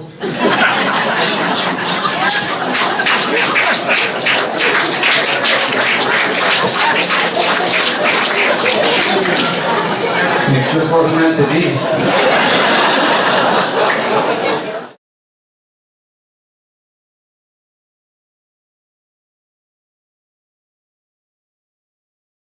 Next team. 1976-77 Elmville, Dutcher, and Corbett Championship Pee Wee Hockey Team. This minor hockey team has been the only Elmville team to win an international Silver Stick Championship. They were the smallest center in their division in Port Huron in Michigan. The team went undefeated in the Georgian Bay in the 8th that year, playing larger centers. They were also All-Ontario finalists. Several members of this team went on to play at the junior C, B, and A levels. With the following inductees, please join us on the stage. Ross McConnell, Brian Swan, Ed Robertson, Darren, please come up, Jim Clement, Glenn Downey will be represented by Joanne Downey and Mary Lynn Vanderwellen, Murray Frankham, Ken Graham, Dwayne James, Glenn Jones, Reg Kenwell, Al Melnick, Brian Norwood, Dean Robertson, Kevin Steele, Kevin Swan, David Trace, Tom Van Adder, and Brad Young. Two of our sponsors, Don Curry of Curry Truck Center and Ken Fay of Diamond Head Sprinklers. Ken's not here. That'll shorten things up. We'll present the awards and inductee pins. Don and Ken, please come up to the stage.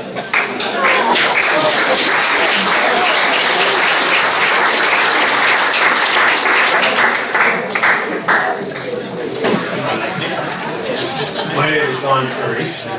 It's my pleasure to be able to play a small part in the ongoing success of the Springwater Sports Heritage Hall of Fame and the 2018 induction ceremony tonight. When I was first approached about supporting the organization, I knew I had to jump on board. As any of you who grew up around myself or any of my siblings would know, the Curry family is not exactly known for our athletic prowess. So I knew the only way to get our name into the Hall of Fame would be through the sponsor board. I'd like to congratulate the 76-77 Elmville, Dutchman, and Corbett Pee Wee C team on their induction tonight.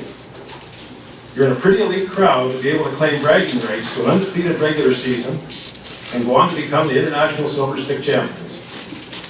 Such a feat is obviously a testament to a great coaching staff, the commitment and talent of the players, combined with a strong sense of teamwork that it would have taken to achieve such a record. I know you would have made the community proud and brought everyone together as they come up to cheer on your successes, and it is my privilege to be here with you tonight in celebrations. Congratulations.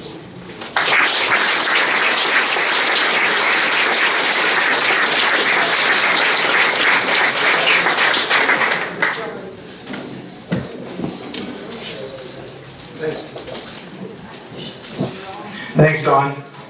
On behalf of the Dutcher and Corbett Pee Wee hockey team, I'd just like to take a few minutes to explain the story for each one of the players, but not really. But just to add to what Don said there, I did have the privilege of coaching these young gentlemen, and when we first found out we were being inducted, I remember telling my mom, gosh, I'll have to get a hold of all the kids. And she quickly reminded me, Ross, they're not kids, they're 54 years old. So that was kind of a real shock when you coach them and they're 54 years old. So what's that make me? But anyway, they were truly a great group of individuals on the ice and off the ice as well. And the parent group that we had supported us to no end, never missed a hockey game, the kids were never late. So I thank the parents for their dedication as well as the players. Just a quick couple of stories. On our way to Port Huron for the Silver Stick Championships, we ran into a snowstorm in Cambridge and had a bus accident. Well, I think it was roughly about 14 hours later, we ended up in Port Huron. We got stranded at a gas station, and the guys slept in the upper parts of the bus where you usually put your bags and what have you. The kids slept there overnight, and some of the kids mentioned tonight, yeah, the parents were at the front of the bus drinking. Another quick story about Port Huron was when we were crossing the border, we stayed on the Canadian side in Sarnia. And as you know, you go across the border, you have your border guards. And I told the kids, make sure you don't say anything when the border guard comes on, just be quiet. Well, we had one of our players sitting in the front seat, no other than Shaky Graham. And the border guard came up onto the steps of the bus, up into the bus, and the bus driver was sitting there, and Ken, he stands up and he yells, "You wouldn't believe what we got underneath this bus." Anyway, the border guard, he just kind of rolled his eyes and he said, "I can just imagine," and turned around and walked back off. But they were a unique group of individuals to coach. I know Brian and I had a lot of fun with them throughout the year. We certainly miss Ed not being here as our trainer, and Glenn is a player. However, they're certainly recognized tonight with our induction as well as the people that are here. I'd just like to thank Brad Young and Jim Clement, who came, as you had heard earlier, from San Francisco and Dallas. I think that really shows what this means to individuals that do get inducted. So I'd like to thank the induction committee for this honor. And just finally, to Larry Simpson. Larry, your dedication to this event is unbelievable. I think you're leaving quite a legacy. It will be hard to be matched. Thank you very much.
Okay, everybody, here we are with the last team of the night. Go over there. The 1982 Elmdale Angels softball team. For 8 triumphant years, the Elmdale Angels ladies softball team outperformed their competitors to develop into a celebrated baseball dynasty. Throughout the period, 1977 to 1984, an unsurpassed number of tournament, league, and playoff championships were accomplished and became the team's only accepted outcome. In 1982, their highest ranking achievement was realized when they won the PWSA Senior Tier 2 Provincial Championship and became a Tier 1 National Championship qualifier. For the following inductees, please join us on the stage. John Brown, Fran Craig, Annette Craddock-Martin, Tom McLennan, Debbie Sharman, Trish Downey Campbell, Jean Fox, Kelly Grantham. Kelly will be represented by Lori, Lisa, and Dan Grantham, sisters and brother. Angela Hummelink, Angela Curtin, Joanne McGinnis, Jody Player Delgado, Joan Player, Billy Joe Player, Brenda Posey Middleton, Debbie Smith Adams, Anna Story, Bonnie Van Castern, Linda Watson, and posthumously Brenda Columbus Yanni. Unable to attend, Barb Schlorf Parker and Carol Petit. 2 of the sponsors, Paul Priest of Sexton's Mechanical and Will Marshall Insurance. Actually, I think Helen Marshall is going to come up in place of Will to present the awards and the inductee pins. Paul and Helen, please proceed to the stage as well.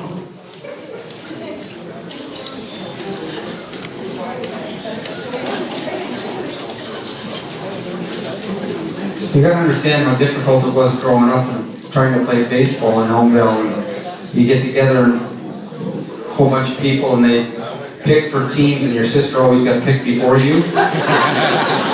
My therapist says I'll get over it. But actually, it's not even that embarrassing. It's pretty good. Of course, don't ever make a mistake in front of her, eh, girls? You wish you could throw like a girl. Absolutely. I'll tell you what though, I can't watch the movie A League of Their Own without thinking about my sister. So I always thought, man, if it was a professional ball league somewhere, it would have been fantastic. Every time I see that movie, it's just like, man, I wish my sister had that opportunity. You want to get rid of me that bad? Well, you always find a way to come back.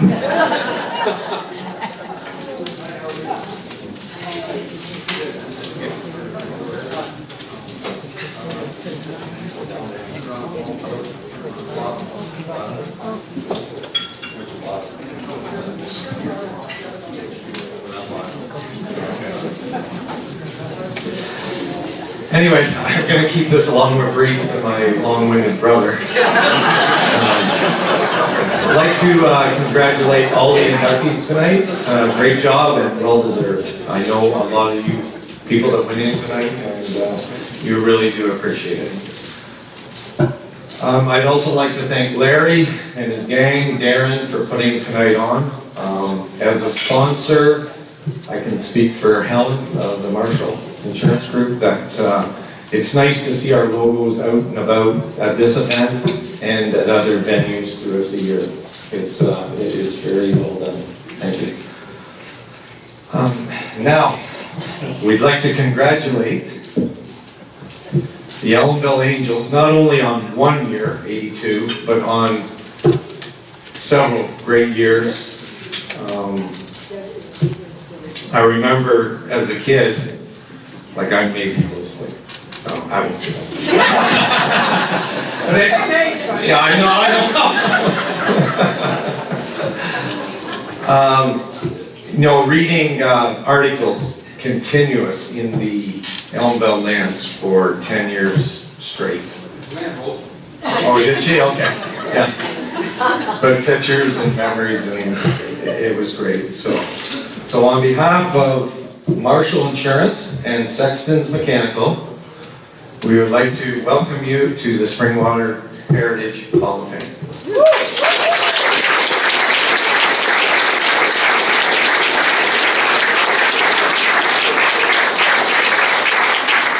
Before Joanne speaks, I think Drake has something to say about the Brownie Foundation. I'm Drapes, I guess you'd, yeah, okay. It's going to be short as well. In honor of Brownie passing away in 2006, one of our former teammates, Debbie Gillespie Kennedy, formed a foundation along with a lot of her friends, or Brownie's friends actually, and a couple of angels. And what we do is we raise money and we give it all away, 100% of money. Our mandate is simple: raise the money, give it away. 95% of those recipients of this money are usually experiencing health challenges. However, that's not always the case. Sometimes they've lost their homes to fire. Whatever the individual case may be, it is not based on financial means, but rather someone in the foundation has heard about their circumstance. We want to know that they're remembered, we pray for them, and a small gift of money to help alleviate costs during their time of struggle. The foundation has shared funds with 132 recipients in the past 11 years. In fact, 2 more were delivered today. And this is done in Brownie's name, and yes, we may seem very altruistic, but we have not forgotten the fun, crazy, wild side of Brownie. We have a blast at meetings, we organize events, we create goodwill in our little corner of the world, and thanks Brownie, and thanks Gilly, and I wish you both were here tonight.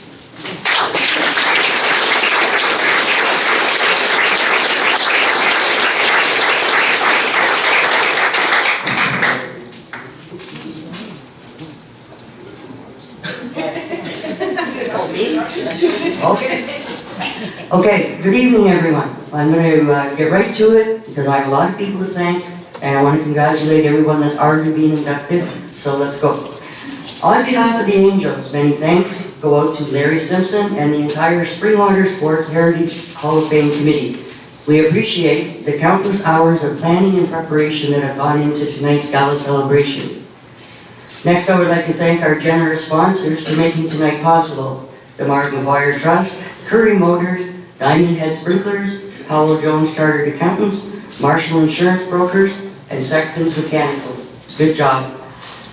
Now it is time to thank our nominators who recognized our awesome accomplishments in 1982. Many thanks go out to Barb Brickman, Angela Curtin, and Norma Curtin for your nominations, time, support, and perseverance. Although we were originally sponsored by the Elm Bell Sports Store and the Bats, it would be remiss if we didn't thank the 15 local merchants who sponsored us in our championship season. And a special thank you goes out to MC Dan McGinnis. He has been like a brother to me. If you remember, Dan announced all the Angels home games in Elm Bell, so that was pretty cool. Dan always does a bang-up job hosting these events, and I figure if he can do this, why can't I? And just because I got the mic and I can, I'm going to slip in a thank you to my loving fiance, Terry Joy, who has quite a baseball resume of his own. He lets me be me, he encourages me to be me, and he brought me here tonight, so thank you, Terry. And last but not least, it is only right to thank the boyfriends, the parents, the girlfriends, the husbands, and all our loyal fans who followed us for 8 years, home and away. Thank you. Okay, I'm going to now give you a brief synopsis of how the Angels came to be. Angels. Woo! Angels. Woo! Angels. Woo! Okay. In 1973, Bill and Shirley Stoddard, along with Shirley Furlong, created the Elm Bell girls softball team and entered us into the Georgian Bay League. We were immediately successful, winning the league championship and the playoffs. The next year, I was too old to play, so I went to play PWSU for Petatang, which U was Union back then. We won the provincials in Belleville that year, and our team was rewarded in 1995 by being inducted into the Petatang Machine Sports Hall of Fame. In 1996, the Elm Bell girls team became the Elm Bell Ladies.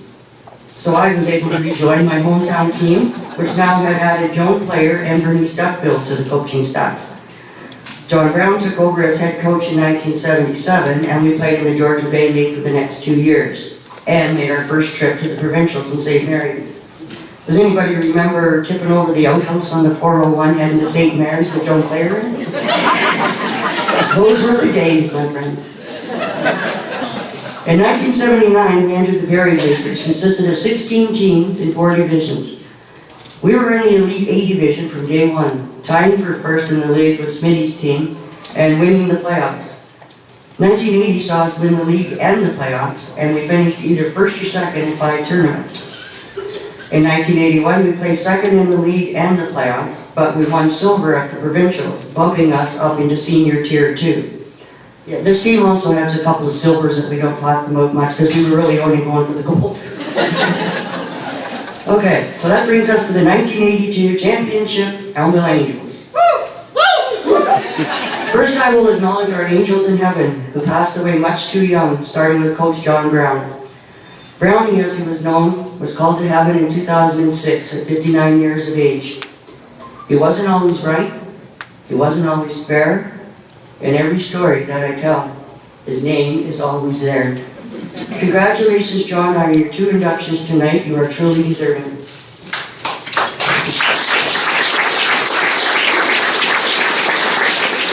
To Brownie and the rest of the coaching staff, I want to thank you for the certificate that we received every year. I got one each year for 8 years. So, like gifts from the past, they allowed us to verify the Angels roster, all the players that played, all the tournaments we played in. And every staff, we needed to justify our eligibility for induction. And it took great foresight to arm us with these precious mementos that we are utilizing 38 years later. So thank you guys. John Brown had connections everywhere. He was best buds with Peter Valletta at the Elmville Sports Store, and even closer with the Labatt's rep, John McCann. Angels! As a result, we were treated to home and away uniforms, coats, beer, warm-up suits, equipment, and motel rooms. And beer.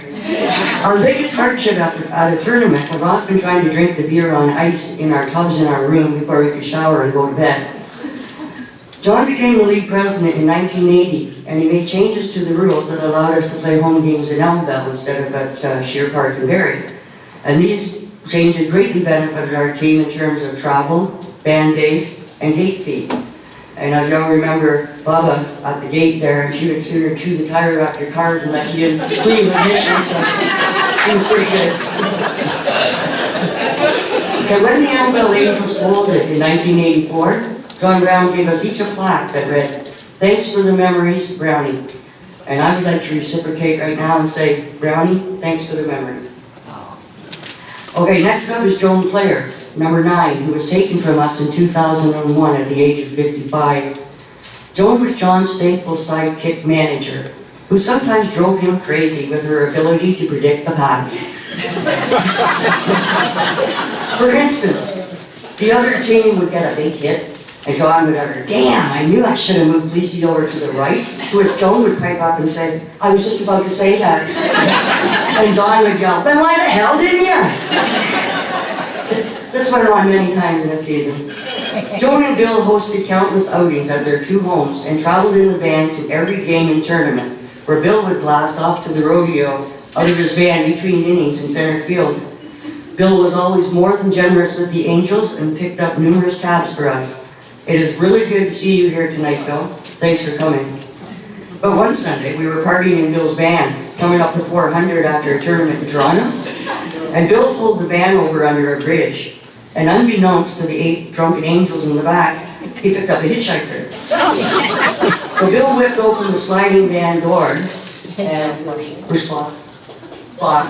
And Foxy grabbed the man by the lapels, and pulled him into the van, and told him he'd been lost in the woods for 6 months. And we hadn't seen a man in a long time. She did. The poor guy practically leaped from the van when he was released in Barrie at Proctor Block, where he was going for a job interview. And ironically, that was our destination as well. And Bill Clare once again paid for us all. Okay, so Joan was a great lady and a great manager, but she sometimes could be a little bit naive. Brownie was once driving a rental van home from a tournament, and we were once again celebrating our win in the back of the van with music and beer, when someone lit up a left-handed cigarette. Eventually, the smell became apparent to Joan because she insisted that Brownie pull over the next 40 miles because the brakes were on fire. Joan Player not only had room in her heart for the 45 angels that passed through her home in 8 years, she genuinely delighted in sharing the ball diamond with her two daughters, Jody and Billy Joe, or 9A and 9B as they were known. And that brings us to our third angel in heaven, Brenda Columbus, an elite shortstop who passed away in 2016 at the age of 55. BC had great range at short, very reliable and extremely consistent. BC's bat pounded up many RBIs over the years, but she was prone to strikeouts because she was too picky. Especially in practice, I know I had to throw strikes to her and she let me go back. And I was the only one that didn't get to go up the bat. Yeah. Okay, my dad used to joke, shortstop, Brenda would leap up into the air as high as she could and catch the ball at her ankles. Seriously though, BC was a first-rate ball player. And that leaves us with Kelly Grantham, or Granny, who in 2000 left us at the tender age of 39. Kelly was a quiet, beautiful, left-handed, gifted, natural athlete. She excelled in many track and field sports such as javelin throwing, and she also played varsity volleyball for Brock University. Granny once hit a home run over the center field fence in Hillsdale when she played for Queen's Hotel, not against us. Anyone that has played in Hillsdale knows that that's a long way to hit a ball. Kelly roamed center field at the 1982 provincials and finished second in batting average behind Debbie Smith. Woo! And congratulations to the four of you. I wish you could be with us to accept your own awards tonight. Now, continuing on with our coaches who are present tonight. Angela Craddock, just pull up your name when I call your name. Okay, this is her. Angela Craddock taught with the Angels from 1977 to 1979 before taking on a managerial role in 1980, 81, and 82.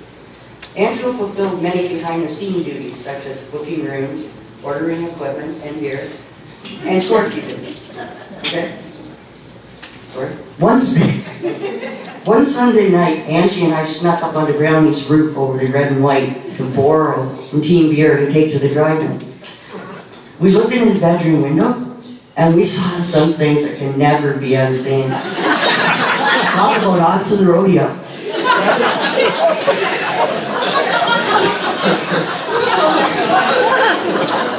Now, Annette Craddock. Okay, Annette Craddock, or we called her Annetta because she hated that name and we knew it really bothered her. Okay, she was first a baseball mother and fan who eventually evolved into a coach, a manager, and a scorekeeper. On the field, she was strict, harsh, stern, somewhat teacher-like. But off the field, she was fun, funny, sociable, and well-liked. But Joanne! Joanne! I heard her yell my name way too often, and it wasn't always my fault, Annetta. Okay, and Tom McLennan. He rounds out our coaching staff. Tom Thumb, as Brownie called him, arrived in 1981, and he hit countless balls by the hours to the outfielders. Tom proved to have a bit of a temper, and it was beware when he pushed his ball cap to the side. Tom was coaching at first in a tournament in Richmond Hill when he disagreed with the ump on a call at first. He kicked dirt all over the ump Billy Martin style until he was ejected.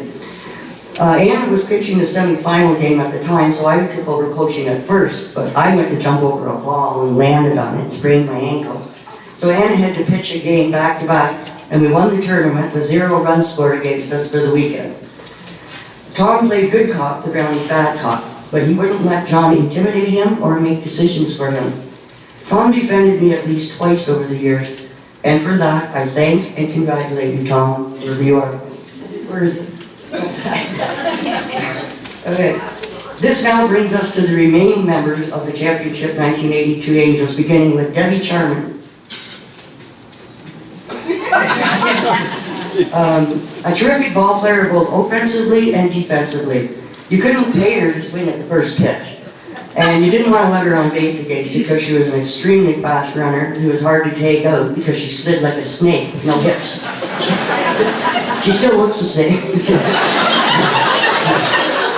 I played with and against DC for many years. Some games her tailbone was so messed up, she couldn't get off the toilet to play. So she was pretty happy when I showed up. What a deserving trooper Deb Charming is. Next is Trisha Downey, or Fleecy. She was a young, headstrong, determined girl who set it all with her bat as she hit cleanup for us. Fleecy wasn't always on good terms with Brownie. She was mischievous and he picked on her a lot. And I knew how that felt because he did the same thing to me. Fleecy hid her emotions behind a big grin, but under that lurked a girl who wondered what she had done this time to be in so much trouble. Despite it all, Trish was an elite infielder, a great teammate and friend, and that's all that matters. And that brings us to Jean Fox, or Foxy. Okay. You remember that game, Pop-O-Matic Trouble? We used to go, if you got trouble, wait, don't run. This kind of trouble is lots of fun. Jean Fox could not say that, and she would make such a fool of herself. She could not say that slogan no matter how many times she tried, and it was like she was wearing someone else's dentures. Foxy was a former pitcher turned infielder who loved to swing at pitches high and away, which he would pound into the gap in right center. Foxy's bat proved mighty throughout the years and yielded her enough RBIs to earn the Marvin Graham Award. Even though Foxy was one of Brownie's favorites, it didn't help her one year as we were coming home from a tournament and Brownie refused to pull the van over to let us pee for over 50 miles. John did not like to lose, and we had the audacity to finish in second place. Apparently we weren't taking the loss seriously enough, and that's why he was mad and wouldn't stop. So finally he pulled over, flung the sliding door open to let us out, and the door came off in his hands. Now he wasn't mad, he was pissed. So we were at a deserted gas station, and there were girls squatting everywhere because they had to pee like an hour ago. Okay, so Foxy and I, we crammed our butts into the same filthy urinal and shared a moving moment together. John's disposition did not improve on the way home. Next comes our baby angel, Angela Curtin, or Drapes. She was 17 years old, she was a baby, and some feel she was protected by the coaching staff, and most agree that was a good thing. Drapes was a very good midget player, who in retrospect probably should have remained a midget if she wasn't going to get playing time with the Angels. Whatever, she did join the big girl team, but was used sporadically as a pinch hitter and pinch runner. Angela, however, did learn to make us lovely pina coladas from Joan Clare. John Brown once paid Drapes' employer, Dave Campbell, $100 to pay her wages for the weekend so she could attend a tournament with us, and then sat her on the bench for the whole weekend. She didn't apply. Ironically, Drapes won the Most Improved Player Award for pine sitting that year, proving that all was not fair and some things just did not make sense. When the Angels folded in 1984, Drapes went on to excel offensively and defensively in the Barrie League once she had the chance to play. Angela won League Defensive MVP and was chosen to participate in the slow pitch tournament in the Sky Dome because she was rated one of the top 6 female players in Barrie. Way to go, Drapes. Now, Brenda Middleton, or Pose. She played right field before playing some games at third base. Posey played hard and she partied hard. In the beginning, Posey was a gung-ho player who had trouble throwing the ball. It was like she had no idea what to do with it after she caught it. So eventually, when the ball was hit to Pose, the whole team would yell, "Look! Throw!" That became a team mantra until her throws became more catchable.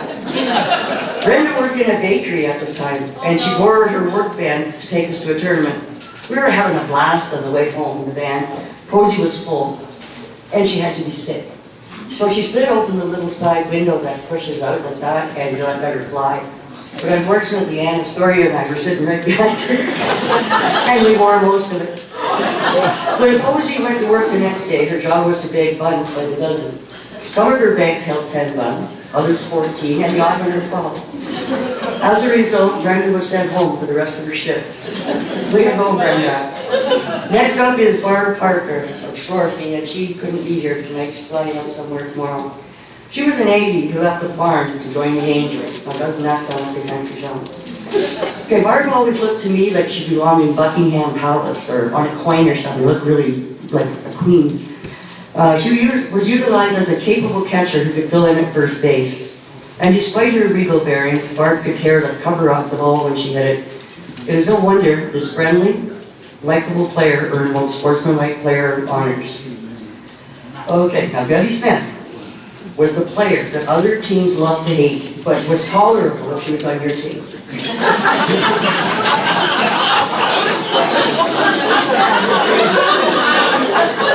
Smitty was an elite catcher who transformed me from a thrower to a pitcher by saying, hit the glove, hit the glove.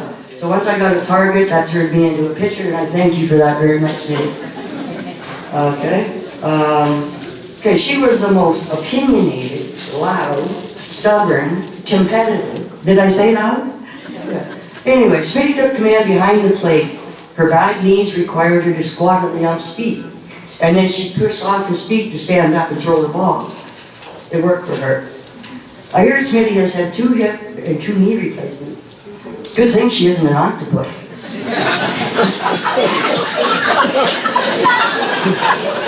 Debbie hit .850 at the provincials in 1982 and was named batting champion. That's some serious hitting. Congratulations. And a story. Right there. Or Edna Boyle, as she was called. She was the real deal. Brownie was told we wouldn't get along, but we did. We had mutual respect for each other as pitchers and as human beings. We complemented each other's pitching styles. We both had deadly changeups, and we were both strikeout pitchers. Anna was clocked at 65 miles per hour at the CNE tournament, and I was clocked at 63 miles per hour. She won the MVP award at the provincials, and captured her 3rd provincial gold in 3 years. Way to go, Edna Boyle. Way to go. Okay, Bonnie Van Castle, or Nutsy. There she is. She was one of the most inspirational angels. Nutsy played center field, but DH'd at the provincial tournament. In the semifinals, our team was losing, but Bonnie leaped like a ballerina over the catcher who had come up the third baseline to catch the ball. Nutsy landed perfectly in the middle of home plate on one foot, safe to tie the game. She should have been so out. But instead, we went on to win the game, and eventually, the PWSA Senior Tier 2 Championship. Outstanding, Bonnie. And then Linda Watson. or Watson. She played tournaments for us in 1981 before joining the team as captain in 1982. Watsy was a strong girl with a strong bat and provided numerous RBIs for us. Linda was a former Army-Navy match slasher in the Barrie League before joining the Angels. We were playing the first game of the provincial qualifying tournament. I think it was in Peterborough, and we were losing early in the game, like 3-0. Everything was going wrong that possibly could. Skies open, flooded the diamond, thunder, lightning looming in the distance. And a long fly ball was hit out to left field. And Watson here, she ran a mile in the rain to track it down, leaped through the air like Kevin Pillar, and caught the ball and disappeared into a huge splash in a huge puddle. So Brownie talks to Foxy and says, okay, I want you to fake an anxiety attack from this storm. So Foxy does, and we got the game called, canceled. We got to play the game the next day, and we came back and won.